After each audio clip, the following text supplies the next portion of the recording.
Hi guys, this is Zen Zone Fantasy, and here's the question of the day: which 4-1 team that lost surprised you the most? We have the Bills losing to the Falcons, the Eagles losing to the Giants in Week 6.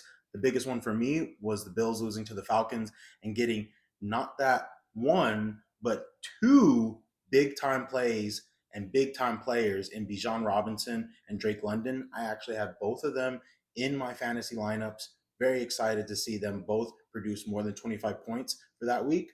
Very excited to see what they can do for the rest of the season.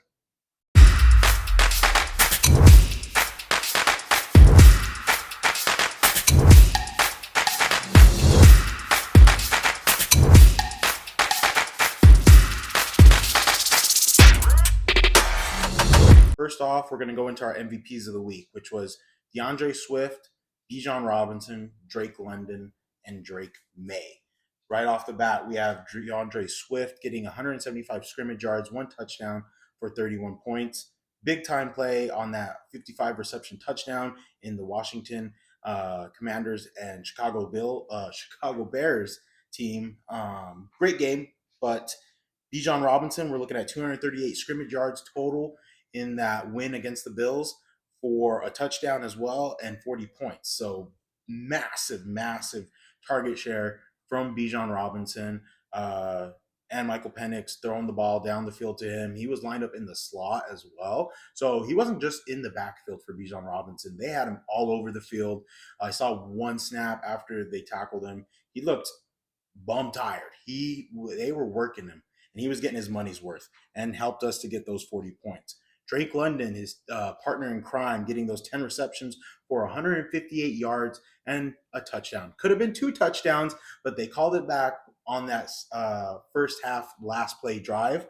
I was hoping for more. He could have been right there with 40 with Bijan Robinson, but 28 points from Drake London is something nice. I think this is what I was expecting coming into the season, seeing Michael Penix giving Drake London 16, 10, 9, all those types of targets for him. And then when he's lined up in the slot, he is almost guaranteed to get that reception from Michael Penix. Another one, like I said, Drake May, 261 yards passing for 3 touchdowns. He did rush for 9 rush attempts and 28 yards. That's his second game high in carries for this season. So he was, I believe, week 2, he was at 10. This week, he went for 928. Gave you a good 41 points. Good dose of Drake May there, which is now bringing in the question, can he be a starter for your offense? For your fantasy football lineups, I believe so. I have Drake May as the best or top 5 quarterbacks that you'll see this week. They are playing tomorrow. I believe you should start him. Next, we're going to get into some waiver wires. We'll be right back.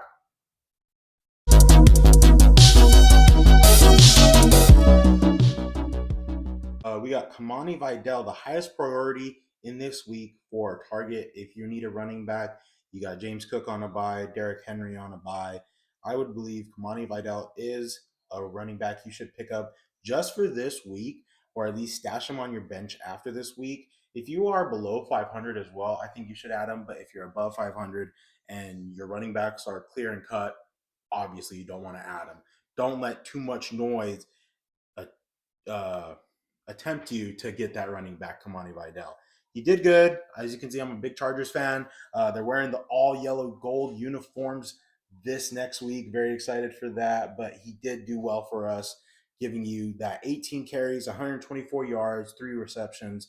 If you need a home run or you're 1-5, 1-6, whatever the case may be, 0-6, I believe Kamani Vidal should be the running back you pick up immediately. Next, we're going to have Michael Mayer.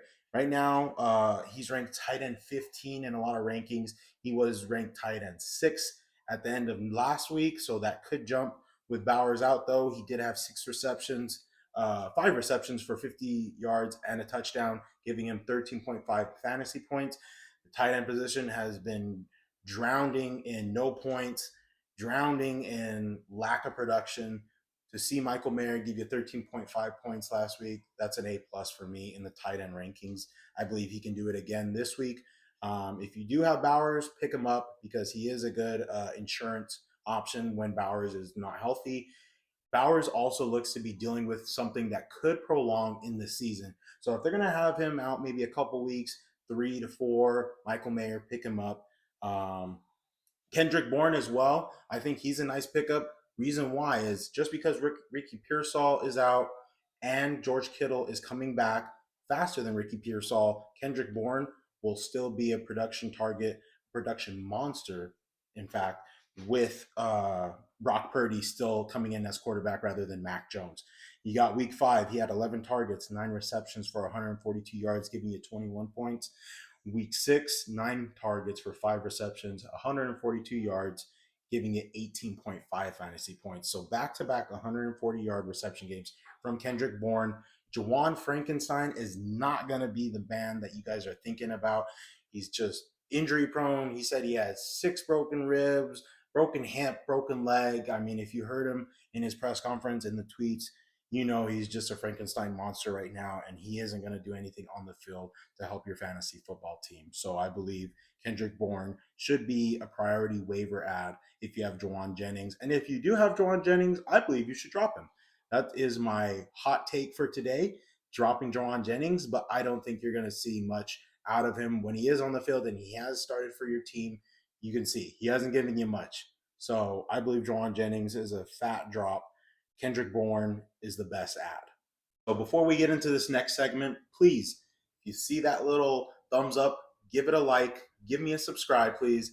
Helps the channel out a bunch. I am freshly new to this, but I will get better. And with your guys' support, we will shoot to the moon and reach the stars. And maybe, hey, be up there with the fantasy footballers, ESPN Fantasy Focus, or Matthew Berry on that Applebee's, I believe, fantasy football show. Next topic we're going to get into is some keynotes around the league from this week, starting off with the Breece Hall tweet, hashtag free20. Will he be traded? That is the biggest question. Will Aaron Glenn let him be traded? Will the New York Jets organization let him be traded? Maybe. The team right now is not looking so good. They did bring in Justin Fields, which threw for 45 yards, and his net average from last week was negative 10 yards. So it doesn't look like the Jets are going to be an offense that is high-powered, well-oiled machine running up and down the field. Breece Hall is done with the Jets. As a lot of the fans, I feel sorry for you guys. I don't know how you can do it. I'm a Chargers fan, and we have our hard days too. But man, you guys get hit with uppercuts. So very sorry if you're a Jets fan. IR is returning this week, guys. We got Kittle and Lamb. If you are a Kittle and Lamb owner, give yourself a round of applause. You have made it to the end of your players being on IR. They did return to a limited practice today, believed to come back this week. Both coaches say they see them coming back this week if the practice and everything ramp up, all that good stuff works out and is on schedule. Very excited for that. I actually have Kittle and Lamb in a couple different leagues. Kittle, I actually been waiting for because I had Brock Bowers. I drafted Kittle as well. I knew I could trade one of them and get something nice in return. In return, I did trade Brock Bowers for Kyren Williams. The reason why I got rid of Brock Bowers instead of George Kittle is because I see George Kittle giving me more fantasy production compared to Brock Bowers, who is dealing with that knee. I think it's going to be a season-long dealing with this knee injury, depending if he's going to ramp up, waiting till the deadline of Sunday if he's going to play or not. And then in case you would have to have that insurance backup, Michael Mayer, who is giving you good production as well when Brock Bowers is out. So Lamb and Kittle returning to practice this week. We got Bucky Irving out another week for you Bucky Irving fans. So that means start Rachaad White. He's been giving you good production since Bucky is out. And I think it's just more so the offense flows either or. If it's Bucky Irving, Rachaad White, they're going to give you those high production numbers. And Puka Nacua as well, guys. We don't know how many games he's missing. They say he doesn't want to change his style. McVay. He doesn't want to change the way Puka Nacua plays, so he wants him to still catch those contested balls, hit those players, and get all those extra yards after the catch. So if they're not going to change the style of play, he could be out for at least 3 weeks, I believe. Coming up on this week, he probably will miss, and then he goes into his bye. Once he goes into his bye, I believe you'll see him come back that week or the following week. We don't know how severe the injury is yet, and like I said, just keep out on the lookouts for his reports on how he's doing week to week. But I would highly recommend, if you have Puka Nakua this week, look at going somewhere else because he probably won't play. Other than that, guys, this is going to do it for today's episode. This is TikTok as well, Zen Zone Fantasy. It's the same name as what I'm using here on YouTube. And we very much thank you guys for coming out again. We'll see you next time.